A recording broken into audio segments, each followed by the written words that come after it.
আমার আজকের ভয়েস শুনে সবাই মনে করতে পারেন এটা আবার কে ভয়েস দিচ্ছে, সুমি আপু নাকি অন্য কেউ। তো আমার প্রিয় আপুদের উদ্দেশ্যে বলছি, হ্যাঁ আপুরা, আমি ভয়েস দিচ্ছি। গত 2 দিন যাবৎ আমার অনেক জ্বর ছিল, এখন আমার গলার অবস্থা খুবই খারাপ, তো সেজন্য ভয়েসটা একটু এরকম শোনা যাচ্ছে। আসসালামু আলাইকুম, কেমন আছেন সবাই? আশা করি সবাই অনেক অনেক ভালো আছেন, সুস্থ আছেন। সুমির সংসারের আরও একটি নতুন ভিডিও দেখার জন্য আপনাদের সবাইকে আমন্ত্রণ জানাচ্ছি। আশা করছি আজকের ভিডিওটি আপনাদের কাছে ভালো লাগবে। ভিডিও শুরুটা দেখে নিশ্চয়ই বুঝতে পেরেছেন আমার বাসার অবস্থা কত খারাপ। তার কারণ হচ্ছে এই যে নিচে একটা ইউনিট করা হচ্ছে ভাড়া দেওয়ার জন্য, তো এখানে সমস্ত জিনিসপত্র সব উপরে রাখা হয়েছে, সেজন্য ঘরের অবস্থা কিন্তু এত খারাপ। এখন একটু পিছনে বাগানে যাব গাছের সাথে দেখা করার জন্য। তো যাওয়ার পথে এই যে একটা বক্সে আমি 3টা মরিচ চারা লাগিয়ে রেখেছিলাম। এই চারাগুলো আমার ছোট যা আমাকে দিয়েছে, তো তখন একটু ছোট ছিল, তো বক্সের মধ্যেই রেখে দিয়েছি। একটু বড় হলে তারপর টবে লাগাবো। আর এক টবে কত ধরনের গাছ হয়েছে দেখেন আপুরা। আমার বাগানেও কিন্তু পুঁইশাক হয়েছে, আমার আগের ভিডিওতেই শেয়ার করেছিলাম আপুদের সাথে। তো এর আগে একবার পুঁইশাক হয়েছিল, সেটা কেটে আমি খেয়েছি। আর এবারের যে শাকগুলো বের হয়েছে এগুলো আমার ছোট জায়ের জন্য রেখে দিয়েছি। আর বাগানে গাছ তেমন ভালো হবে কি করে বলেন, গাছে যেই পরিমাণ পোকার আক্রমণ হয়েছে। এই যে দেখেন কিভাবে গাছটার মধ্যে পোকাগুলো লেগে আছে। এভাবে পোকা হলে কি গাছ ভালো হয়? আর এটা তো একটা অপ্রয়োজনীয় গাছ। পাশেই আমার যে স্বাদের লেবু গাছটা আছে, গন্ধরাজ লেবুর গাছ, এই গাছের মধ্যেও কিন্তু পোকা ধরেছে। আর এই পোকাগুলো গাছ নাড়া দিলেই কিভাবে উড়ে যাচ্ছে দেখেন। আমার শ্বশুর আব্বা ওষুধ এনেছে ব্যবহার করার জন্য, হয়তো 2-1 দিনের মধ্যেই ব্যবহার করবে।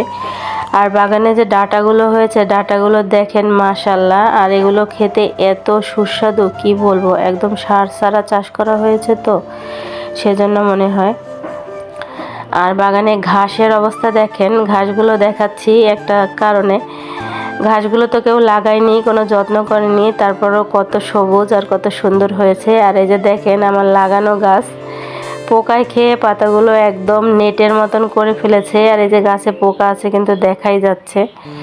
আর এখানে একটা ঝিঙ্গা গাছ লাগিয়েছিলাম, সেই গাছটাও একটু টাল পর্যন্ত এসেছে, কিন্তু সেটাতেও পোকার আক্রমণ আছে।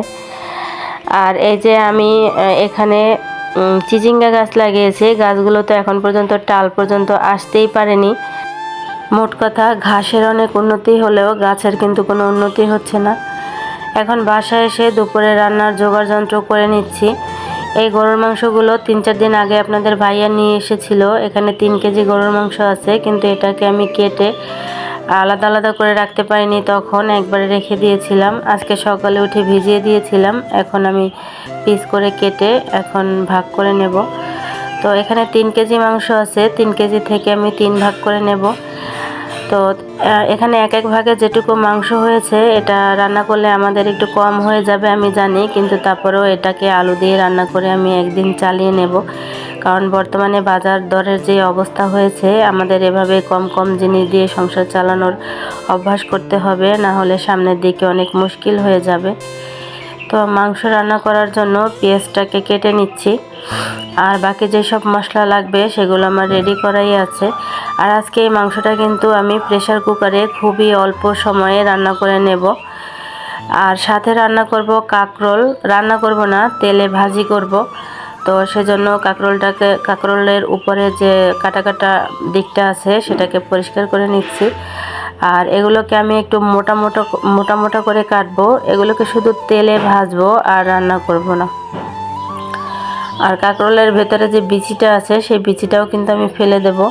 অনেকে কিন্তু এই বিচিটাও পছন্দ করেন। আমার দেখা অনেক লোক আছে যারা এই কাঁকরোলের পাকা পাকা বিচি খেতে পছন্দ করে, কিন্তু আমার বাসায় কেউই এই বীজ থাকলে খাবে না।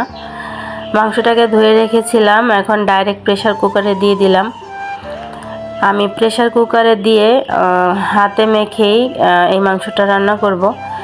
তো পরিমাণ মতন পেঁয়াজ দিয়ে দিয়েছি, আর এখানে সমস্ত মশলা দিয়ে দিলাম, হলুদ, মরিচ, তারপরে জিরা, ধনিয়া, গরম মশলা, লবণ, রসুন বাটা দিয়ে দিলাম, আদা বাটা দিয়ে দিলাম।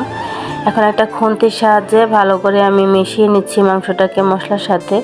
তেল দিতে ভুলে গিয়েছিলাম, সেটাও এখন দিয়ে দিলাম। আর এখন মাংস আর মশলা আমি একসাথে ভালো করে কষিয়ে নেব, এতে করে আমার সময়ও একটু কম লাগবে আর সহজ হবে কাজ। আর আপনাদের ভাইয়া যেদিন বাসায় থাকে সেদিন আমার এত পরিমাণ পান বানাতে হয় কি বলবো। এই লোকটা খাবারের থেকে পান কিন্তু বেশি খায়, তো সব সময় আমাকে রেডি থাকতে হয় যে চাওয়ার সাথে সাথে যাতে পান দিতে পারি। তো এই যে সুপারি টুপারি কেটে একদম রেডি করে নিলাম। আর কাঁকরোল যে ভাজি করব সেজন্য কাঁকরোলটাকে আমি হাফ সেদ্ধ করে নেব। পানিটাকে ফুটিয়ে তার মধ্যে আমি একটু লবণ দিয়ে কাঁকরোলটাকে দিয়ে দিলাম। আর কাঁকরোলটা 50% সেদ্ধ হলে আমি এটা থেকে পানি ঝরিয়ে নিচ্ছি, একটা ঝুড়িতে ঢেলে দিলাম আর কি। পানিটা একটু ঝরে গেলে এই ঝুড়ির মধ্যেই আমি কাঁকরোলের গায়ে মশলা মাখিয়ে নিচ্ছি। এখানে দিয়ে দিচ্ছি হলুদের গুঁড়া, মরিচের গুঁড়া আর পরিমাণ মতন লবণ। এখন একটু ভালো করে ঝাঁকিয়ে এই ঝুড়িটার মধ্যেই আমি মশলাটাকে মাখিয়ে নেব। ঝুড়ির মধ্যে মাখানোর কারণ হচ্ছে যদি এক্সট্রা একটু পানি জমে সেটা ঝুড়ি দিয়ে পড়ে যাবে নিচে, তখন আর তেলে দিলে তেলটা ছিটবে না। আর কাঁকরোলটাকে আমি একটা একটা করে দিয়ে এই যে ভেজে নিয়েছি, এক ভাজ আমার ভাজা হয়ে গেছে। আর প্রেসার কুকারে আমি প্রথমে মাংসটা দিয়ে ভালোভাবে কষিয়ে 2টা সিটি দিয়ে কুকারটাকে বন্ধ করে রেখেছিলাম যতক্ষণ পর্যন্ত বাষ্পটা বের না হয়েছে। তারপরে আর একবার এই যে একদম সুন্দর করে কষিয়েছি, একদম ঘ্রাণ বের হয়ে গিয়েছে। কষানো হয়ে গেলে এখন পরিমাণ মতন পানি দিয়ে আবার আমি 2টা সিটি দিয়ে নেব। সিটি দিয়ে যতক্ষণ পর্যন্ত বাষ্পটা বের না হয় ততক্ষণ পর্যন্ত রেখে দিয়েছিলাম। আর এই যে এতে করেই কিন্তু আমার মাংসটা রান্না করা হয়ে গেছে, মানে আমি 4টা সিটিতেই এই গরুর মাংসটা সুন্দর মতন সেদ্ধ করে রান্না করে নিয়েছি। আর শেষের দিকে কিন্তু একটু জিরার গুঁড়ি দিয়ে দিলাম, যেটা না দিলে তো হয় না, ভাজা জিরার গুঁড়া। আর রান্না করা শেষ, এখন দুধ দিয়ে গেছে। তো আজকে জাল করার জন্য আমি 1 লিটার আন্দাজ দুধ একটা ছোট পাতিলে নিয়ে নিলাম। আর বাকিগুলোকে 1 লিটারের বোতলে ভরে ফ্রিজিং করা হবে, তো সেই কাজটা আমার মেয়েই করবে। আমার রান্না বাড়া করা একদম শেষ, তো সব তরকারি টেবিলে নিয়ে আসছি। এই যে ডালটা দেখা যাচ্ছে, এই ডালটা কালকে রান্না করা ডাল, তো বারবার জাল করাতে ডালের কালারটা একটু ঘোলা দেখা যাচ্ছে। আর জ্বালার উপরে যন্ত্রণা কাকে বলে দেখেন আপুরা। দুধটা জাল করার সময় আমি কিন্তু চুলার কাছেই ছিলাম, তারপরেও যখন দুধটা বলক আসবে তখন আমি একটু অন্যমনস্ক হয়ে গিয়েছিলাম। তো সেই ফাঁকে দুধ পড়ে আমার কতটা কাজ বেড়ে গিয়েছে। তো আমি সব কাজ শেষ করে এসেছি, এখন শুধু ঘর ঝাড়ু দিয়ে মুছে নিলেই হয়ে যাবে। তো সেই কাজটা ভাবি করে নিচ্ছে। আর এখন বিকেলের দিকে আপনাদের ভাইয়া বাচ্চাদেরকে নিয়ে মাছকে খাবার দিতে গেছে। আজকে যেহেতু সে বাসায় আছে, এই দায়িত্বটা কিন্তু তার।